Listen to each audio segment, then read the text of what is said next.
I'm just sitting here in front of her. I've gently touched one of her legs with the tongs, and she's reared up, and on the end of each fang is already a droplet of venom. Now, what that says is that she's an aggressive spider. If I put my finger too close, she's going to bite it, and I'm going to receive a full dose of venom.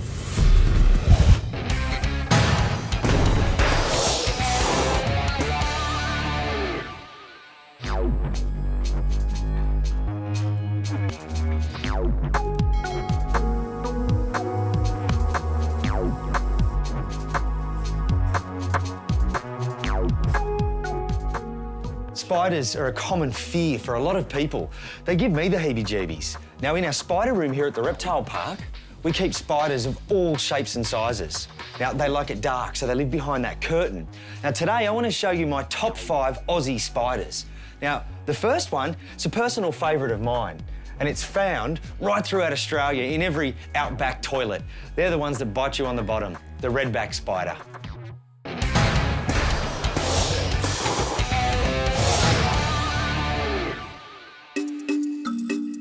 Redbacks like to tuck away in bricks, bits of tin or behind timber stacks, making them so successful in and around the urban areas of Australia.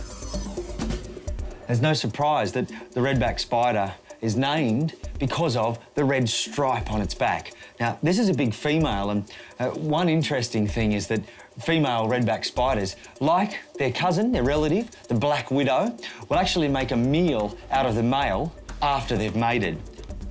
If you're bitten, you'll know about it. It's a painful bite. Now, what will happen is the fangs are so small you might not even see the marks, but you'll begin to feel a stinging sensation, hotness.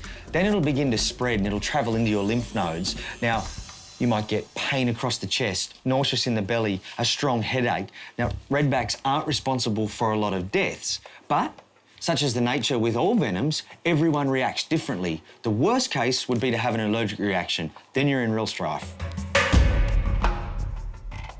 Now, what they do to catch their prey is they have little snare-like webs that'll attach to the ground or a piece of structure, and when an insect comes along, it trips the snare, the redback runs down, entangles it in the web, bites, envenomates, and kills its prey. Now, quite a shy spider and a small spider, but if I was an insect, I wouldn't want to get in its way. Next up, we go from the shy redback to a spider that's confident and actively hunts down its prey.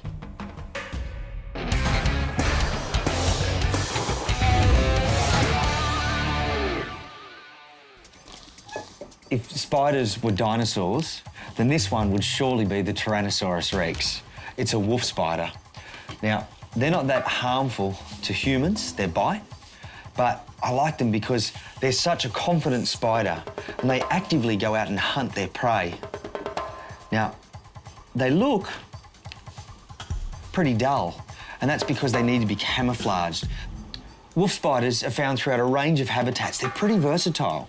Now, they may have a simple little burrow with some basic web under a rock, a log or a stump, and of a night time, they leave that and they head out to hunt, be that in woodland, grassland, rocky plains.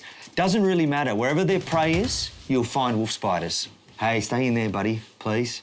He's trying to climb up the side. These spiders are nuts. So much energy and aggression. Right now, his front legs are raised, exposing his fangs, ready to strike. A true hunter. Wolf spiders are really agile, and when they decide to move, when they decide to go somewhere, they do it in a real hurry. I don't want him on my lap. Their venom isn't very harmful to humans. It can cause quite a sting, and you risk having an allergic reaction. That would be bad. But if you were a cricket, you're in real strife if that little guy bites you there. In the spider world, wolf spiders are wonderful mothers. They'll care for an egg sac that she'll keep under her until those babies hatch. Now, when they do, they'll ride around on her back, thick. I've seen them, and at times, you don't realise that her back is covered in babies because they're so small and they're just so densely stuck to her back. Now, as they begin to get bigger and they can look after themselves, they'll naturally disperse and leave mum. But a pretty wonderful mother.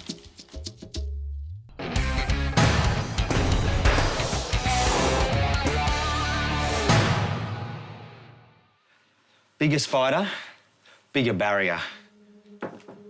The problem with this one is that it can climb straight up glass surfaces, just like that. It's the Australian bird-eating spider, or Australian tarantula. Pretty amazing that a spider of that size can stick right onto glass. Here we go.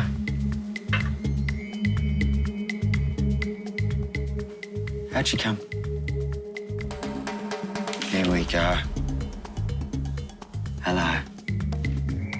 What I love about these big spiders is their temperament. They're shy, gentle, slow-moving and methodical. In Australia, bird-eating spiders are found up throughout the wet tropics of North Queensland. They live on the rainforest floor and are terrestrial. They have beautiful silk-lined burrows and they go under rocks or logs. Now, at the entrance of their burrows, they set tripwires.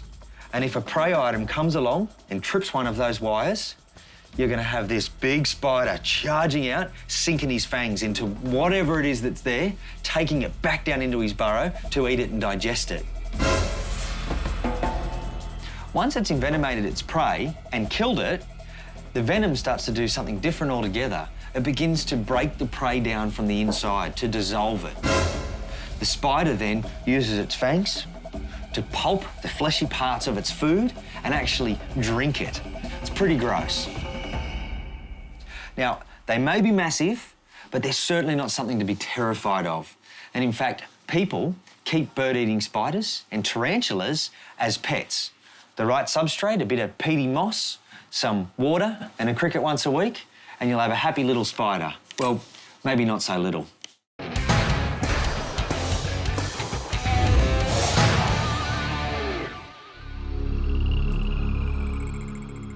These are often confused with one of the world's deadliest spiders, the funnel web spider. But this is a trapdoor spider and only mildly venomous. Trapdoors don't just differ from funnel webs in that their venom is much weaker, but they also look a little bit different, even if it's just subtle. Now, if you look down here on the back of the abdomen, they don't have the spinnakers that funnel webs do. They're missing and they're quite distinct on the funnel web. The hard casing over the back of their head, it's a light grey-brown with tiny little hairs. And in between their front two legs, they have what's called palps. Now, on the trapdoor, they look like a pair of boxing gloves and they're quite distinctive. They're not aggressive, and behaviourally, they're very different than funnel webs. Funnel webs are aggressive, and they will bite. Trapdoors, far more likely to be shy, timid, reclusive, and not even see them. One interesting thing is that I often get calls that people have got infestations of trapdoors. They can find an area that is really suitable for them, and quite often it's someone's beautiful lawn. It'll be covered in holes about 1 centimetre round, and they go deep, about 25 centimetres into the ground. That's where the trapdoors live. They build their little webs and they wait for the prey to come to them. And whilst trapdoors might look big and scary, they're not. But their look-alike is, and it's one of the world's deadliest spiders, and it's my number one.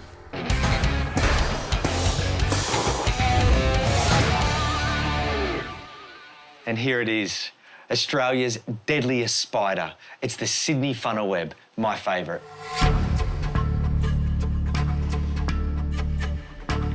There you go.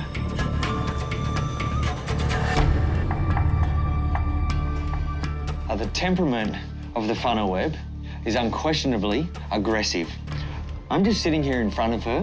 I've gently touched one of her legs with the tongs, and she's reared up, and on the end of each fang is already a droplet of venom. Now, what that says is that she's an aggressive spider. If I put my finger too close, she's going to bite it, and I'm going to receive a full dose of venom. Their venom delivery system is quite extraordinary. Their fangs are over 0.5 centimetre long, and if you've been bitten, you'll know about it. Not just because the fang has gone into your flesh, but because their bite is also extraordinarily painful. After that, that's when the neurotoxins start to take effect and your body shuts down.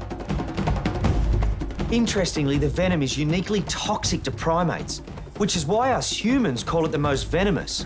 But for dogs and cats, the bite's relatively harmless.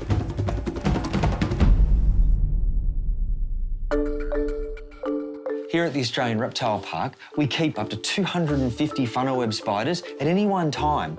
We extract their venom, we milk them, and we send that off to be made into the life-saving anti-venom. Since 1982, when anti-venom was first created, no one has died from a funnel web spider bite. Before that, the fastest known bite to death was 76 minutes. Imagine that. You don't have much time. Even with anti-venom, bite prevention is your best bet when avoiding those huge fangs. But if you are unlucky enough to get bitten, there are some things you must know. For funnel web spiders, it's similar to Australian snake bites. Pressure immobilisation bandage, jewellery off, you're going to swell. Wrap the bandage and get to hospital. They will look after you. Well, that was my Aussie top 5 spiders. And number 1 here, she's put on a good show. She's been a pretty good girl. I think she needs a reward, a big juicy cricket. Here you go.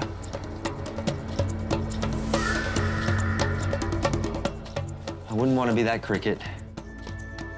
And there we have it, Australia's deadliest spider, if not the world's.